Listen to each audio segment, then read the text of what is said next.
નમસ્કાર મિત્રો, માં અંબા, માં જગદંબા અને નવદુર્ગાની આરાધનાનો ઉત્સવ એટલે નવરાત્રિ.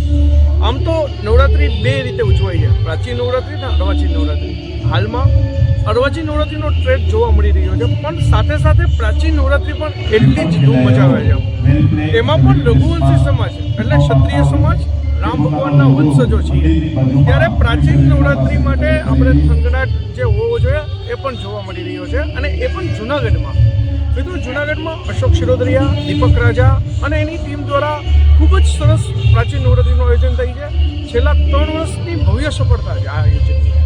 મહત્વનું એ છે કે પ્રાચીન નવરાત્રિમાં ટ્રેડિશનલ સાથે સાથે મા અંબાની એક ભક્તિભાવ સાથેનું આયોજન હોય છે, અને સાથે સાથે રઘુવંશી છીએ એટલે ક્ષત્રિય, અને ક્ષત્રિયના હાથમાં શસ્ત્ર હોય જ.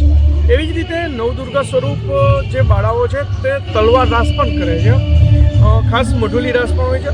અનેક પ્રકારના પ્રાચીન રાસનું મસ્ત આયોજન હોય છે. મારી ખાસ રઘુવંશી બહેનો અપીલ છે કે એક વખત પ્રાચીન નવરાત્રિની મુલાકાત 100% લેશો. જય જલારામ, જય રઘુવંશ.